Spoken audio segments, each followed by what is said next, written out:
Hello, everybody, and welcome. We are about to have Fleur Hasson Nachum join us as our guest. I'm excited. She is a rising star, a rising all-star, I should say, in Israeli politics. Already the deputy mayor of Jerusalem, so I'm very excited about having her join us. I have recently gotten to know her over the last year, and she's an incredibly impressive individual. She'll give her own background and explain to everybody where she comes from and who she is.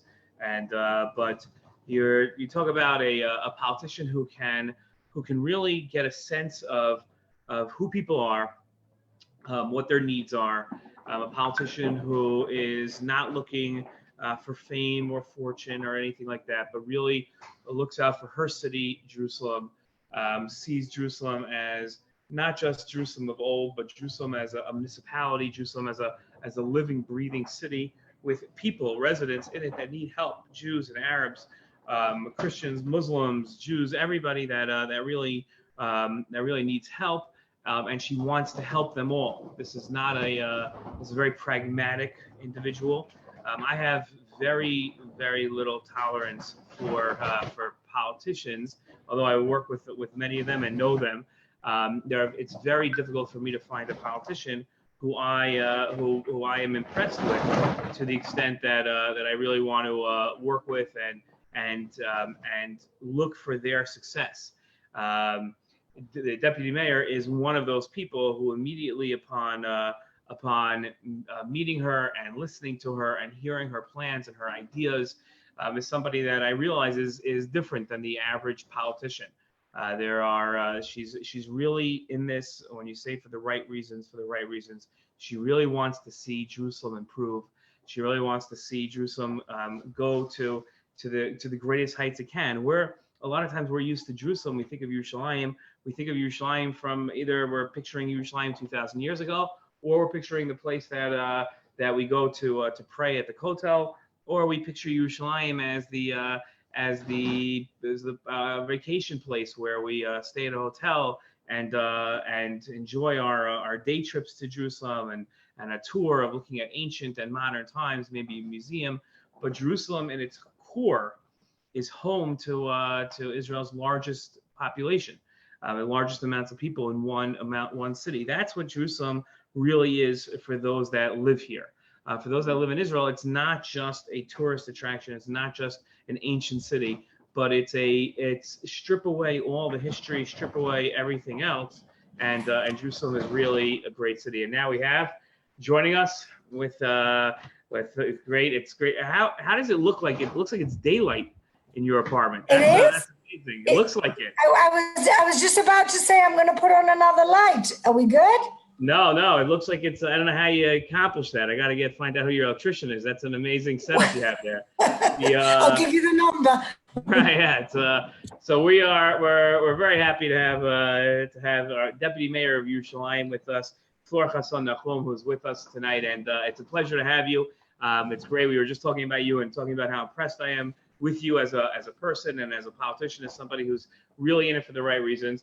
But people, especially I think a lot of the people that are watching, don't really know who you are, what your background is, what your responsibilities are, what you do day to day. So could you share with us a little of where you come from, how you got to do what you're doing? Let us get a sense of who you are. But before you start, there's something that I do every night when we start. I make a shahakol to give everybody a chance to say amen, and especially in this time, I think it's a great thing to do. So pardon me, it's great. You can join me. So I got coffee here. Don't worry, there's nothing else in here. But so Baruch Atah Adonai Eloheinu melech haolam she'akol niyeh b'dvaro. Amen. Okay. So please tell us all about yourself. So first of all, thank you for inviting me on this Pillow Schmooz. I love the name.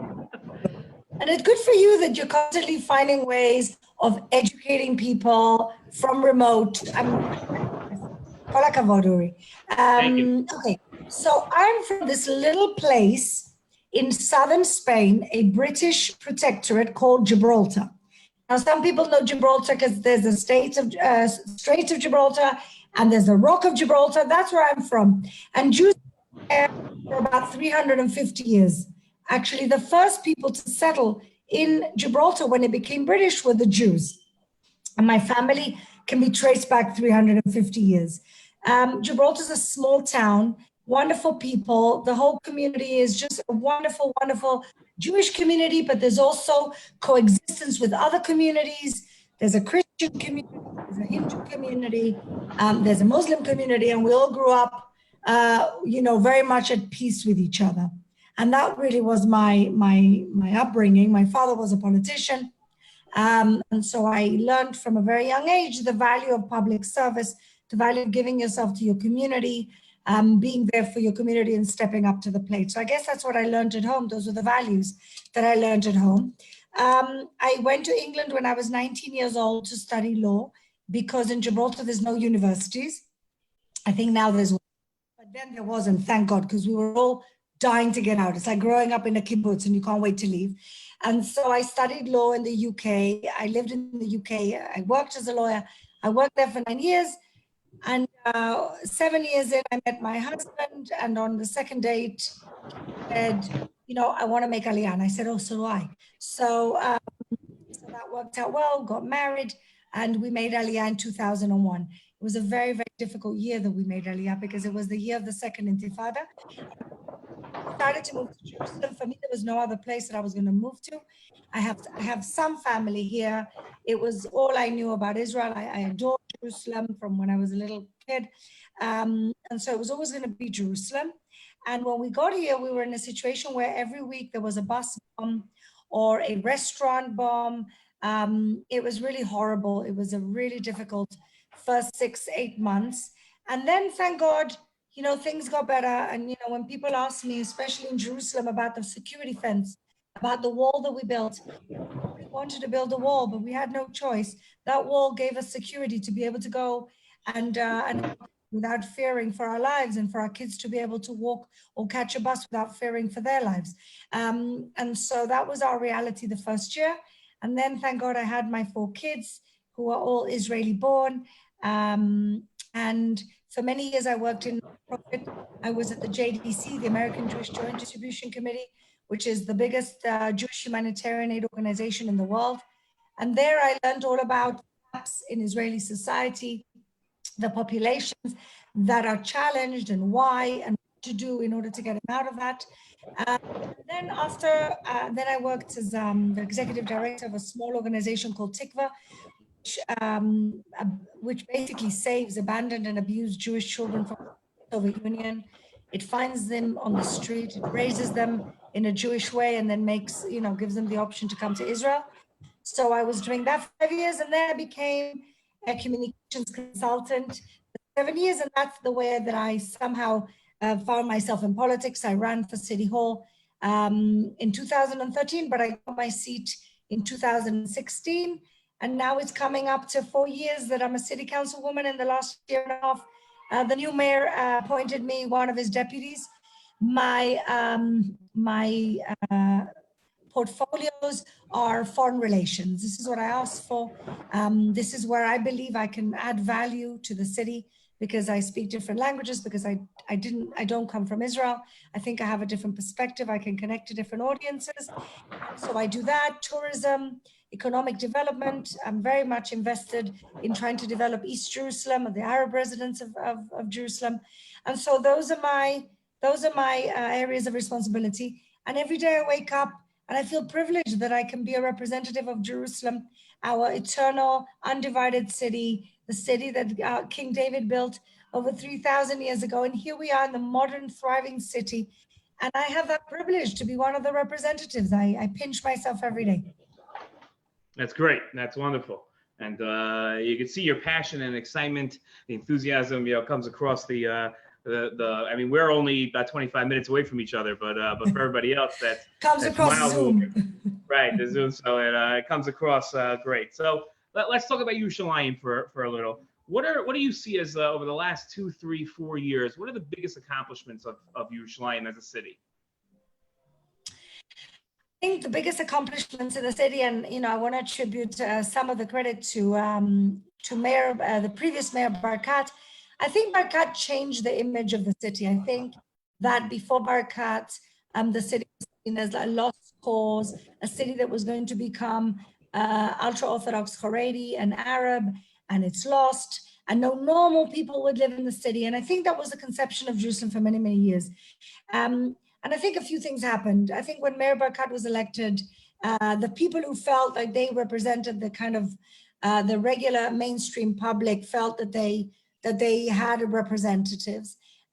This is how originally I got into City Hall, through a pluralistic party that represented, the needs and the interests of all residents of the city and people who are pluralists. I'm a pluralist, and pluralists believe that everybody have a place, including Haredim and including Arab residents. The people who are pluralists and spend their days attacking Haredim are not real pluralists. They only think they are. And so I truly believe that Jerusalem changed, first of all, in its image, then this is something that I was privileged to be a part of, in changing the character of the economy of the city. 7-8 years ago, nobody thought of Jerusalem as a city where high tech could thrive. And there was a group of activists, and I became part of that group. And this is how I began to get involved in city politics. There was a group of people who said, why can't Jerusalem take a chunk of the start? Why do we have to leave it all to Tel Aviv? We have the best university in the country. We have amazing colleges in the city. That is normally the engine of a healthy technological ecosystem. Why can't we do this? And so I'm very proud to say that change came from the bottom up, not from the top down. But to Nir Barakat's credit, when he saw that movement take shape, he came and said, okay, let's build this together. And so that was the first part. I think Mayor Leon is doing, is continuing in that path of developing high tech in the city, but he's taken it upon himself to build a city so that young couples can afford to actually buy a property here. And I think that's very smart, because if we want to keep the city diverse, we have to make sure that everybody can afford to stay and buy an apartment, buy their first home here. And the other thing he's doing is cleaning up the city, literally cleaning up the city, making sure that the city, the pearl in our crown, Jerusalem, the capital of the Jewish people, the capital of the state of Israel, looks clean, and people can feel proud to walk the streets. And so I think we have two very different approaches, two approaches that are extremely important to our city. For me, the pluralism of the city is important, because I truly believe that if one of the populations that lives here leaves, Jerusalem, the DNA of Jerusalem is one of diversity. When King built the city over 3,000 years ago, he picked this patch because it didn't belong to any one tribe. It was an area between tribes. But the lesson in that is that Jerusalem's DNA is diverse and diversity. And so we have to figure out a way to ensure that Jerusalem keeps the integrity of its history, of its nature, of holiness, of kadosh in the city, but that the city can feel home to everybody, including all the diaspora Jews, because it's their capital too. And so we have to be flexible. We have to make sure that everybody feels that they're not alienated in the city and feels at home. And so a lot of what I try to do through economic development, as well as through different programs, different collaborations, is to ensure that everybody believes that Jerusalem is a place that they can see themselves in. And to me, that's important, very important. That's great. Okay, so those are the good things. What are the challenges that Yerushalayim is going to be facing over the next couple of years? We have a few. So Jerusalem, even though the capital city of the state of Israel and the Jewish people, is the poorest city.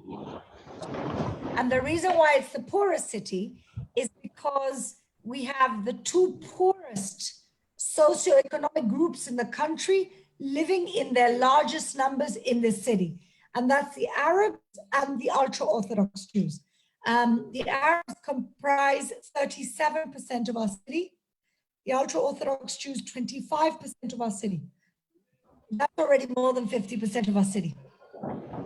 So the challenge is, how do we embrace these two population groups to be able to take part and have the opportunities to take part in prosperity of the startup nation?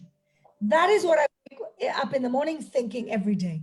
How can we get equality of opportunities, equality of education, equality of jobs, all these things? Because ultimately, you know, people can say, oh, who cares about this population? Who cares about that population? We're all on the same boat. And if there's a hole on one side of the ship is going to sink. And so I don't accept this, oh, it's their problem, and this is the Haredim are their problem, and the Arabs are somebody else's problem. No, we're all in this city together. And so our prosperity is very much dependent on the prosperity, development, and evolution of these other population groups. And that's why we have to figure out how to integrate them every single day. And we're doing a lot. We have educational programs, accelerated learning. We have high-tech opportunities. We have work placements, boot camps, you name it. But the numbers are huge. And so we are scratching the surface, but we still haven't managed to significantly move the needle. And this is what we're working towards.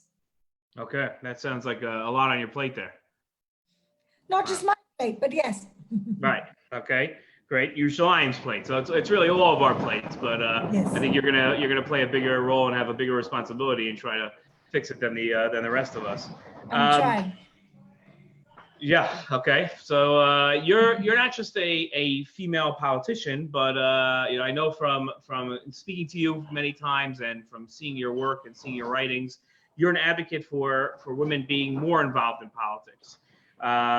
And I'm close to a female politician also, you know, and I hear from her, and she has similar views. Really close. Right, very close, roommates. So and I hear from many female politicians, but I'd say that my wife and you the most. That a lot of problems in politics can be fixed by getting more women involved in politics, and that's a big thing. So, as somebody who, I'm not saying I disagree, but I'm saying somebody who doesn't have that perspective, why is that true? Why are you such an advocate of getting more women involved in politics? Look, ultimately, I believe that when there's a more diverse group of people making a decision, the decisions are better. I truly believe that, and it's been proven scientifically. I'm not inventing this, that when there's a diverse group of people making the decisions are better. Now, gender diversity is a huge part of that diversity. And so what we're trying to figure out at the moment is how to get more women involved. Now, the situation is not great. What we have is 25% of women in the Knesset, and 19% of women involved in local politics. That's really not good enough. And so decisions are never going to really, I'm not saying that men can't represent women. I'm not saying that, but I'm saying that when women are representing women, then women's interests are represented, I think, more faithfully. Look, I think that the biggest problem that we have in the state of Israel is the fact that ultra-Orthodox women are not represented in any of the ultra-Orthodox parties that the state pays for. These are the parties that get taxpayers' money to represent only men. And the ultra-Orthodox women that you speak to, the ones who are a bit more involved, the more aware, will tell you we're not represented by our ultra-Orthodox male politicians. And so that's actually the most urgent thing to solve. The rest of it is, how do we get women to be more involved in politics? And I'm not saying that the opportunities are not there. And I think that politics in general is seen by many, many women as very suspicious. Like, oh no, I don't have the headache for that. It's so difficult, and it's such a snake pit. And yes, it's all of that. But still, we need more women believing that they can be representatives, and because that's going to make the difference. I believe that we live in an unbalanced world because 50% of the women don't have the power. I believe that we have an unbalanced world because it's not 50-50. I believe that, I always say there's two types of feminists. There's the feminists who believe that we're all the same, but we've been conditioned differently. And then there's the feminists who believe that we're the same, that we're different, but we should have the same rights and opportunities. I'm the second type of feminist. I believe we're different. I think it's good that we're different, but I think those different perspectives only enriches every decision that we make. When you come from your perspective and I come from my perspective, the decision will ultimately be better. And so it's better for men and women that women are 50% represented in every political forum, in every neighborhood forum, in every school forum, in every forum. I think that that's something we have to strive for. And I've been trying to put the message out for many, many years. I even did a campaign in schools because one day I noticed that it was only girls, it was only men whose pictures were represented on the school walls. You had the prime minister, you had the president, you had the chief rabbi, you had the chief of staff, no women. So I went to my kids' school and I noticed this. One day I just noticed this. So I went to the Ministry of Education. I said, I want some female leadership role models on the school walls. They said, well, you have to go through this committee and then you have to go through that committee and then it has to go through. So I said, forget it. I went out, I printed in the same format pictures of two leading women at the time. One is still the Chief Justice, Esther Hayut. The other one was the governor of the Bank of Israel, Karnit Flug, two very important arms of government. And I got their pictures printed and I sent it out. And the big Facebook campaign, and 220 schools signed up to put women's pictures up on the walls. And so we're fighting two battles here. The one is a battle against the erasing of women's images in the public space, which unfortunately we see in the Haredi community. And the other battle is making positive change by ensuring that our little girls, our daughters know that they too can be the prime minister or the chief of staff or the president of the state of Israel. Because if you don't see it, you won't do it. One way of ensuring that we can have more women wanting to be involved in the political system. Makes sense. Okay, that's great. Thank you for that perspective. So talking about Israeli politics and so you have a front seat, you're in the Yerushalayim City Hall. So the Knesset's only a couple blocks away. We're an absolute I thought I had written up the questions I was going to ask you last week, and I looked at the questions a couple of days ago, and I said, oh, these aren't going to be so relevant anymore because it's talking about the mess in Israeli elections, and it seems like it's about to be fixed. And by the time I have you on, got solved by magic. Right. So it seems that way, but then in the end, it's simply not true, right? In the end, there's right. We're back. It seems like we're back almost at square one. It seems like maybe we took a couple steps backwards, not so much, not forwards anymore. So where do you see, you're not just a politician, but you really you follow the elections. You have a lot of things to say online, on Twitter and on Facebook. So where do you see things going now? What do you see is happening? And more importantly, what do you feel should happen? I think what should happen is a national unity government. I do believe that. But at the same time, I don't believe that we can abandon our principles and the tasks ahead. So of course, in the first order, we need a national unity government in order to get past this horrible, unprecedented, worldwide pandemic that Israel has to come out of the other end with as few casualties as possible and an economy that we need to restore. That's the first order. Just to give you an example of where I'm at, I'm trying to, for example, raise money at the moment for an emergency business fund for small business owners in Jerusalem. I went to 3 different government ministries and they all said to me, look, Fleur, we would have given you money, but we can't because there's no government, so we can't legally assign money to anything. So from a practical perspective, people will suffer if we don't have a government. And if if we're facing at the moment any unpreparedness, it's because for a year we haven't had a government. And so the people who are to blame for this should look hard in the mirror and the citizens and what they've done. And these are people that could have been in the government a year ago and they just refused. People who are motivated by hatred, motivated by getting rid of Bibi more than they're motivated by loving their country. And this is something that I can simply, I feel sick about because we could have had a functioning government a year ago. A year ago, we could have had a functioning government. And so that's the situation at the moment.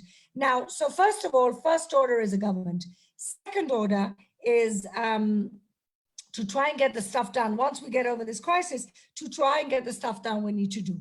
And I believe that the Trump peace deal should be top priority for us, which includes, of course, annexation of parts of Judea and Samaria, includes a huge economic recovery package to the Palestinians, huge economic recovery package for our Arab residents, for example, in East Jerusalem.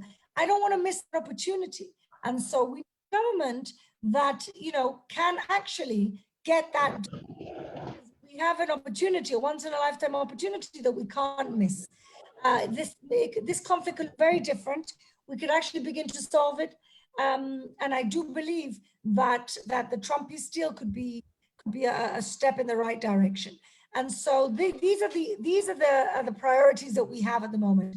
And so I was extremely happy with Benny Gantz, and actually restored my respect in him when he decided to do the responsible thing and join a union's government.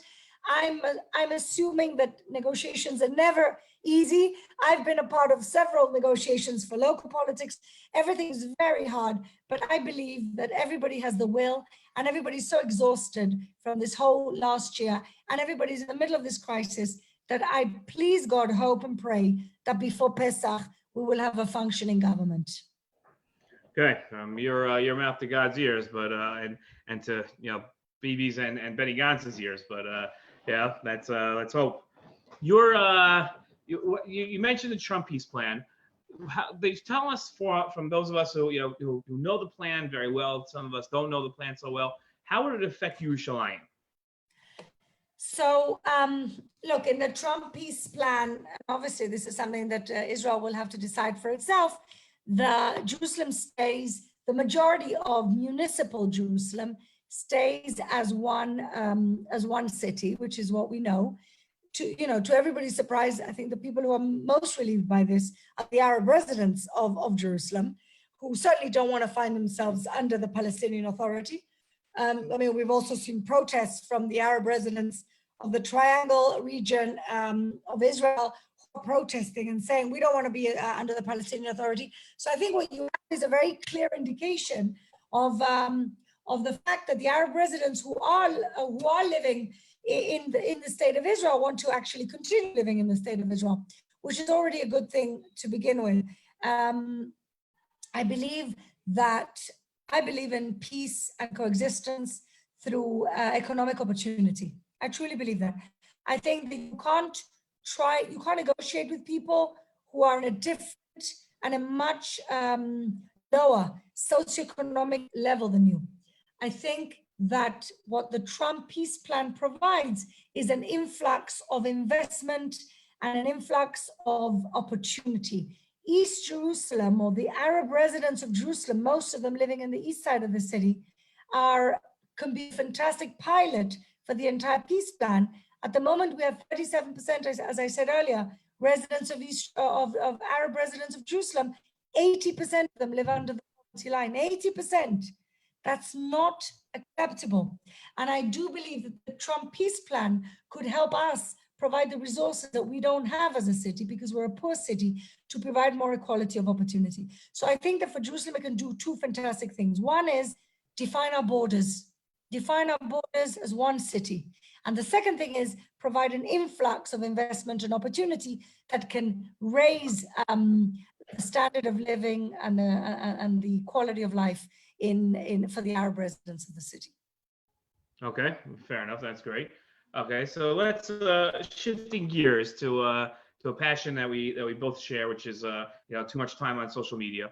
So whether it be on Twitter, on Facebook, we both face challenges from some of Israel's critics. Most of them, I would say, in my life, about 90% of the people that I run into falsify facts, vilify Israel, demonize its people without any standing whatsoever. You scratch the surface and everything comes apart from what they charge. But there are criticisms of Israel that are fair, and we should and we should go. What do you find on your time, on social media, dealing with people around the world who are critical of Israel? what do you see as some of the most fair critiques of Israel? And why do you think it's important to address them? My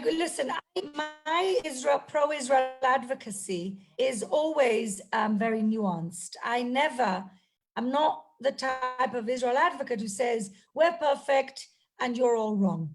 I don't believe anybody's perfect. I certainly believe that we should ascribe to as high a standards as we can. And I believe that sometimes we fall short and sometimes we don't. So I believe that I think that when I go out and I'm invited to different places around the world to speak about Israel, I disarm people by basically bringing the nuance myself into the story, saying things like, look, we could have done much better for East Jerusalem. For many, many years, the successive Israeli governments completely abandoned and neglected the Arab residents of Jerusalem. They thought it was going to be somebody else's problem. And today we have to close those gaps. I'm very honest about what we've done wrong.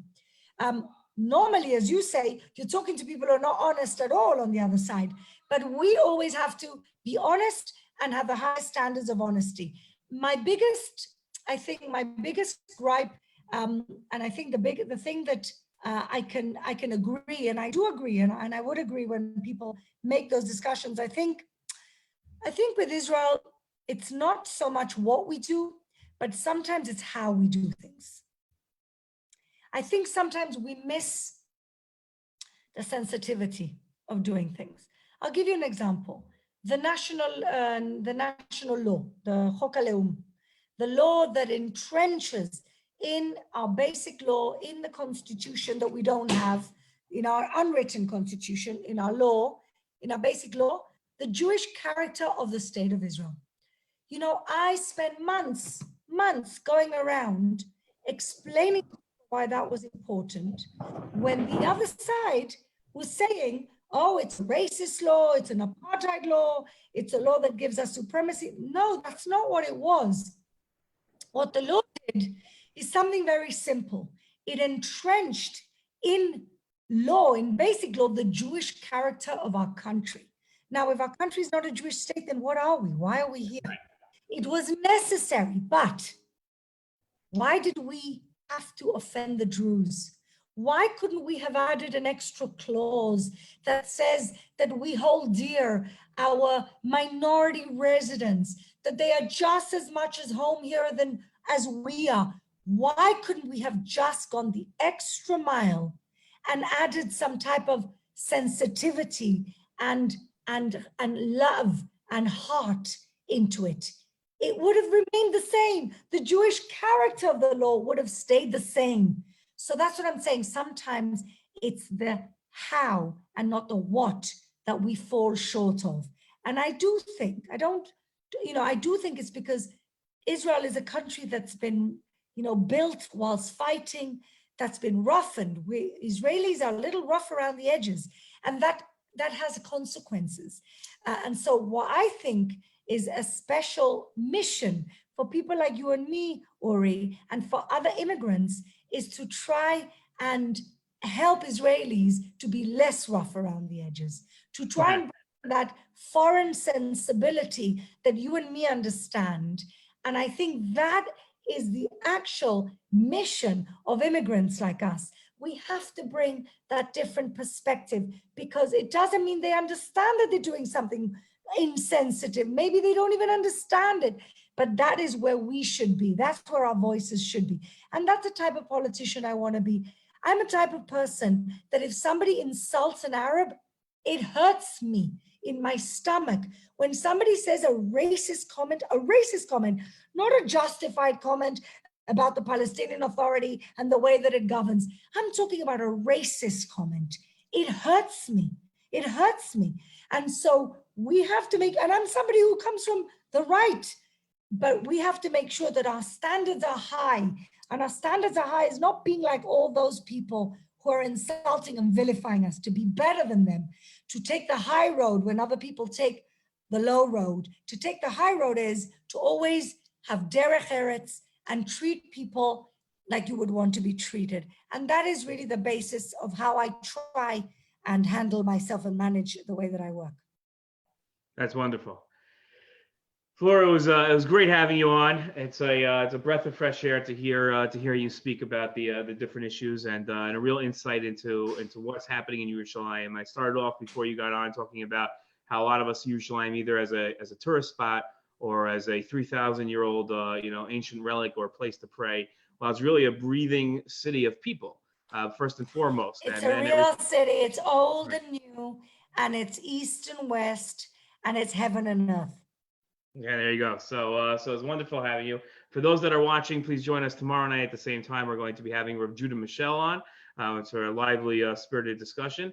And Fleur, thank you so much for joining us. It was really a real pleasure, and I look forward to seeing you soon. Thank you, Uri. Thank you, Uri, Okay. and everybody. Please keep healthy and keep safe at home. Amen. Okay, thank you so much.